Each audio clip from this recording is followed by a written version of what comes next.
All right, we'll get started. We'd like to welcome the champion of the 2022 Hero World Challenge into the interview room, Viktor Hovland. Viktor, back-to-back, as you've heard a couple times, first player to do that at this tournament since Tiger Woods in 2006 and 2007. And as we talked about on the card over here, you made it interesting at the end, but found a way to pull it out. So just, thoughts on the day and winning this tournament back-to-back. Yeah, I thought I had a very nice start. Hitting the ball well and giving myself chances. Scottie just had a phenomenal start and kind of pushed me to keep going. I think I was 3 under through 5 holes, and I was only leading by 1. And if I was thinking before the day started, I probably, if I get off to a nice start, I can really build a good lead. So hats off to him. He played some great golf. And then kind of middle portion of the round, I just kept making parts and kind of put it to him to try to come back. But it was a little up and down overall today, but glad to finish it off. We'll take some questions out here. We'll start with How long was the shot after the drop on 18? How many yards did you have? 80? I had 109 meters. 109 meters, about 120. Yeah. What was going through your head at that point? Not many positive thoughts. It's like when you're standing there with a 2-shot lead, it's like that's the last thing you can do. Basically, just do anything else but hit in the water in the second shot. So as soon as that happened, that was pretty frustrating. But I knew that he didn't have a gimme par, so if I can wedge it up there close, I can still make a putt and win the tournament. And if not, well, he still has to make a par to force me to a playoff. But it was a lot more stressful than it should have been. I've been starting to do both, which is not good, but it just depends on my surroundings, I guess. We'll take one from Joy right here in the front. Hey, Viktor. 2 years, last year you denied Colin Morikawa from becoming world number 1. This year you did the same thing to Scottie Scheffler. You're getting pretty good at this, isn't it? Yeah, I like this place, but I would like to do it a bit more often. I wanted to ask you about your putting especially, because at the start of the week you came here, you spoke about putting and how hard you've been working on it. That's one area of the game that you were not happy with. And then this week you just putted the lights out of this golf course. 23 putts yesterday, 24 today. The kind of putts that you made. Can you just tell us about that and what you really made happen this week with that putter of yours? Yeah, it was frustrating the first 2 days because it was I did not putt very well. I missed a lot of short putts, but it was very hard to putt in the 30-mile-an-hour wind.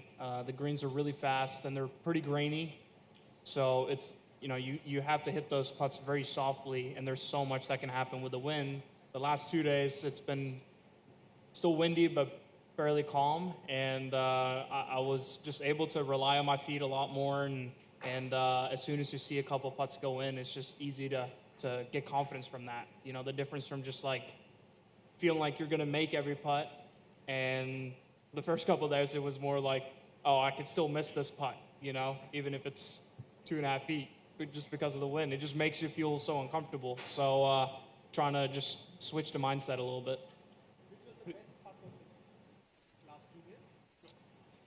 The putt on the last was pretty sweet. The putt on 17 was big as well, but I don't know. I didn't make too many long putts. It was just like I made a decent amount of putts from 15 to 20 feet. When I hit a lot of good approach shots in there, and you're hoping to make them, I just started making them a lot more over the last 2 days. All right, we'll go to Swami and then Camp. Viktor, when you came into the same place 5 days ago, you were not too sure about your game. You had played well, but not played well enough, as you said. What changed in these 5 days? And the second one, you seem to love Hero. You won your Hero Challenge or something in Abu Dhabi, and now 2 in a row here. Yeah, I think it's just one of those things that's easy in practice to I set very high goals for myself, and when I don't hit it the way that I want to hit it in practice, I get very frustrated. And I feel like I'm just way more out of it than maybe I truly am. Because when I haven't been hitting all that great and the tournament starts, all the technique and frustration just kind of goes out the window, and you kind of have to just play the game. And I just kind of just stayed within myself. I didn't try to hit any shots that I knew I didn't have. So one example that I was struggling with was that I was spinning the ball a lot. And if I hit a full shot, my face would turn to shut, and I would just kind of hit pull draws, which is not good if you're trying to hit pull cuts all day. So what I ended up just basically doing was that I just kind of chipped everything. I felt like I was going to have a Tommy Fleetwood kind of finish, if you will, just because I know where that's going to go. And frankly, it helped in the left to right winds because I can just kind of hit that pull draw up against the wind, and it'll come back. And on the right to left winds, well, I either have to aim it pretty far right, or I just have to lean the shaft really hard to make sure that that face doesn't turn over. So that's just like how I figured out how to play golf this week. Oh, and the hero, yeah. I mean, it's. I remember joking with Dr. Munjal that was my first professional win at the Abu Dhabi Hero Challenge, and yeah, I played in the Pro-Am with him in Dubai earlier this year, and obviously won this event two times. So I told him I've done well when he's been around. Go to Cameron and then Bernie. Victor, how would you characterize your 2022, and does this change the way you're going to think about this year? Definitely feels a little bit better ending up with a win. I think it was a step in the right direction, even though I feel like I should have won more tournaments this year. There's a couple that stinks, and or a couple of just tournaments that I just didn't play well enough, and there were too many weeks where I just kind of had to grind and get through the round instead of showing up and attacking and feel like I was going to shoot 7-8 under. It was just too many times where it was, okay, if I play well, maybe I can shoot a couple under. And that's been a little frustrating, and I feel like I still have some work to do there. But this is obviously a huge step in the right direction. Bernie?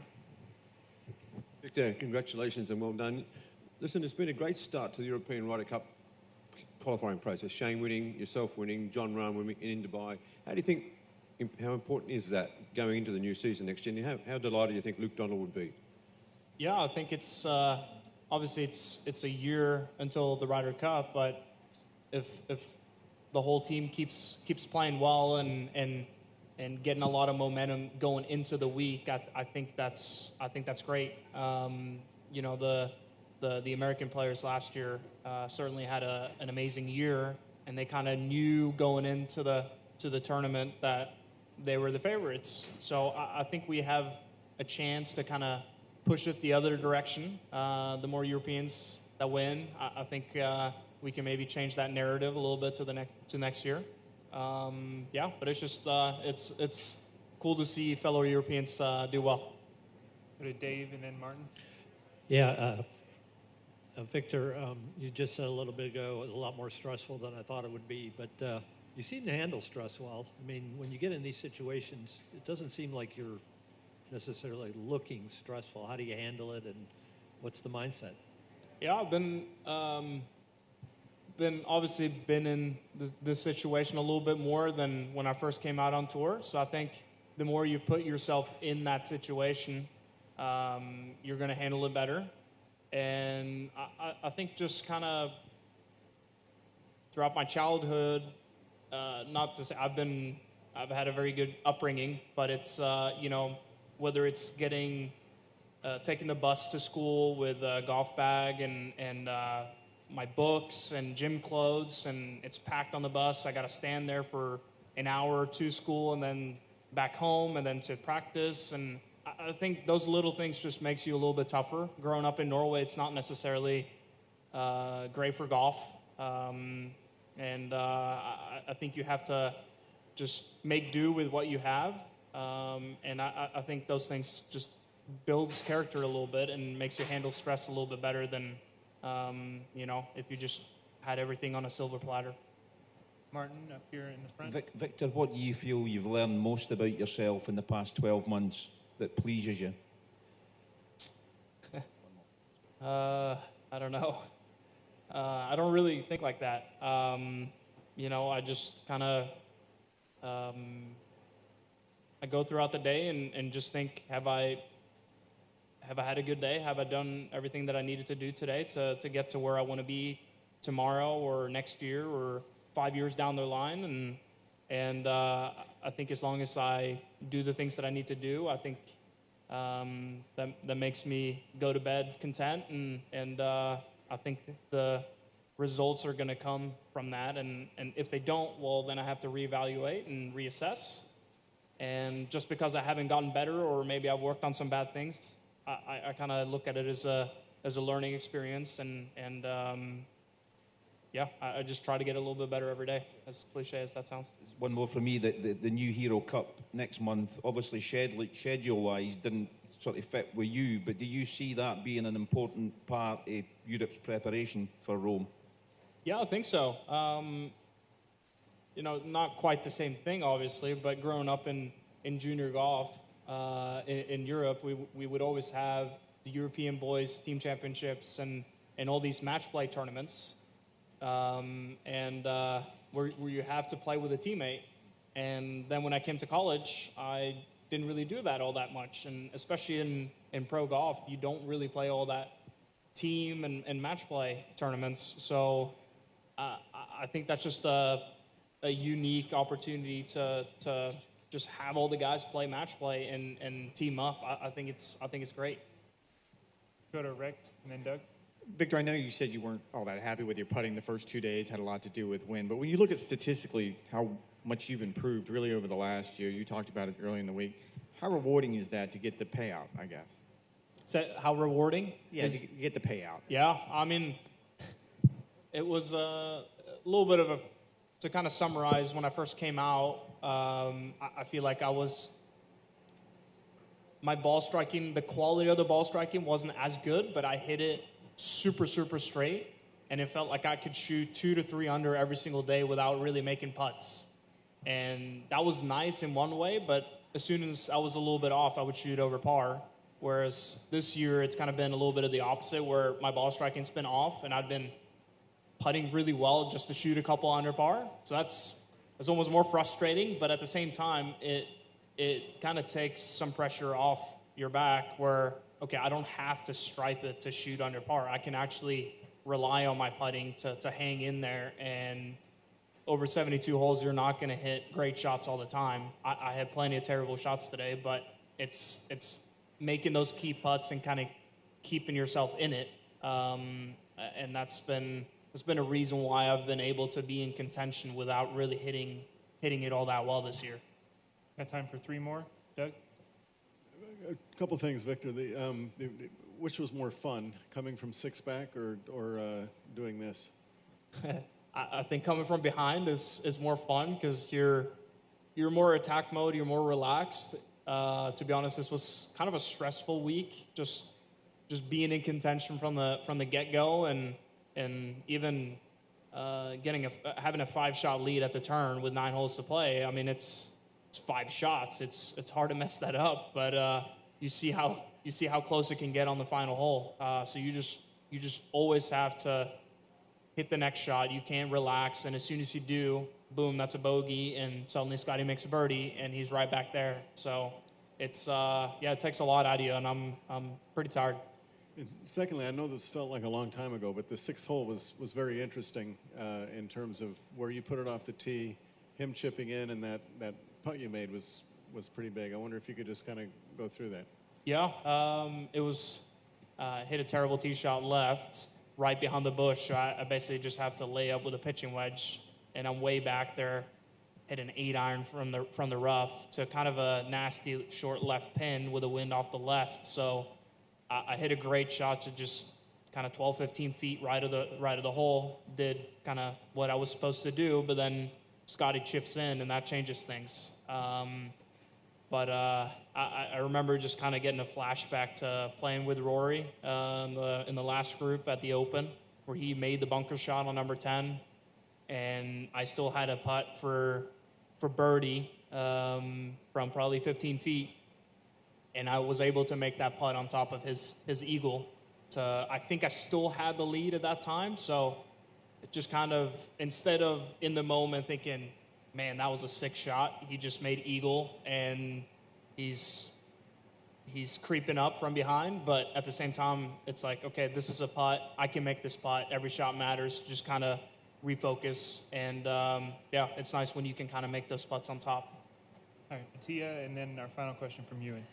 Victor, I saw you practicing aim point in putting, and do you prepare this like victory good round with your team? If it's possible to explain to us, how do you make game plan and everything within your team?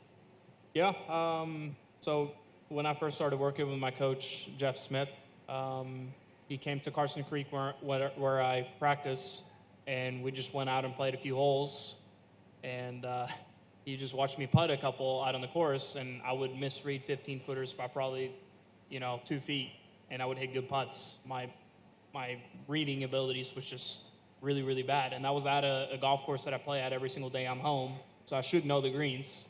And he had some experience with aim point, so he basically said, okay, you need to really learn this. So the rest of the 9 holes, he just basically read the greens for me, told me where to aim, and I just started making everything. So that really kind of clicked in my head that, okay, I really need to master this. And obviously it's not a perfect system. I'm not going to make every single putt, but it gives me a framework to where I can trust that read, and most of the time it's going to be fairly close. And so what I do what you saw on the practice green, I just kind of get some tees up, hit short putts, get the level out just to make sure that my feet are calibrated, and and then ready to go. All right, last question from you, and right here on the right. Victor, so many of us associate Norway with Erling Haaland and winter sports. I'm sure you're not offended by that. I just wonder, the more you do in this game and the more you win and the higher you go, has a reaction towards you back in Norway changed? Have you noticed it's become a bigger deal? That's a good question. I don't look at social media all that often, and I spend most of my time in the United States. So it's hard for me to really see what's going on back home, but I get a bunch of text messages, and people seem to be paying close attention. That's kind of one thing about Norwegians, is that we're very patriotic. We only have 5-6 million people, but it seems like when Magnus Carlsen is winning, everyone tunes in and starts playing chess. Or if it's Thor Hushovd in Tour de France, everyone just started biking that summer. Or what Erling Haaland is doing is incredible, and obviously with Casper Ruud in tennis. So it's just people love their sports, and I think they root for their fellow countrymen when they do something well. All right, Victor, congratulations, and thank you very much for your time.